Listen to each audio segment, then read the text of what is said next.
මට අද හිතුණා අද දවසේ වෙන්නේ මොනවද කියලා පොඩි මිනි බ්ලොග් එකක් කරන්න. අපි බලමු අද මොනවද වෙන්නේ කියලා. ඔක්කොටම කලින් උදේට කාලෙම මම සාමාන්‍යයෙන් බත් හොයන එක්කෙනෙක්. අද ගෙදර බත් තියෙද්දිත් මට බත් කන්න බෑ වගේ. ඒක නිසා බානිස් එකක් මුලින්ම උදේට කෑවා. මොකද දවල්ට රැටයි දෙක තමයි බත් කන්නේ බෑ. චුට්ට වෙලාවක් ඉඳලා බබාගේ බේතුත් බීලා අපි එනන් දැන් වැඩ පටන් ගමු. බබාගේ පානියෙන් දාලා අස්පන්ඩි කියලා පොල් දාගෙන ඊට පස්සේ සැමටින් එක හදාගත්තා. උදේට ඒ හදපුවයි කෑම හදපුවයි වලන් තිබ්බා. ඒ ටික උදලා වැඩ පටන් ගන්න ඕනේ. නැත්තම් මට එතන ඉඩ මදි. ඇත්තටම මම මේ කල්පනා කරන්නේ වීඩියෝ එක එඩිට් කරද්දී අයි මම මේ තනිකර ඉන්නේ නැතුව බඳින්න ලොකු මේකක් හදාගත්තේ කියලා. හරි සන්තෝෂයි ඉතින් ඇත්තටම. කොහමද?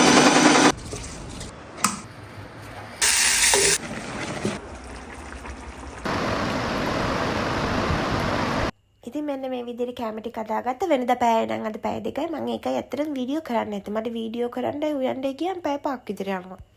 අද නම් ඇත්තටම කැම ටික මාරයි. මම සමන අදන විදිහ වීඩියෝ එක හදම ඔයාලා බලන්න ඕකේ.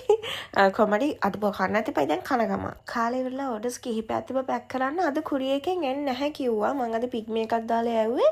හේතුව මේ ටික චුට්ටක් හදිසි ටික විතරක් දැම්ම. ඊටු ටික හෙට දානවා කියලා හිතාගෙන. ඕඩර්ස් ටික පිග්මි එකට බාර දීලා ආයේ සිස්ටම් දාලා මම දන්නේ නැහැ මං ඇඳට ආවා. අපේ කවදාම නැහැ. ගේ අස් කරලා පහන පත්තු කරලා අද දවසට මම vlog එක ඉවර කරනවා. ආයෙ දවසක හම්බ වෙමු. එතකන් බයි.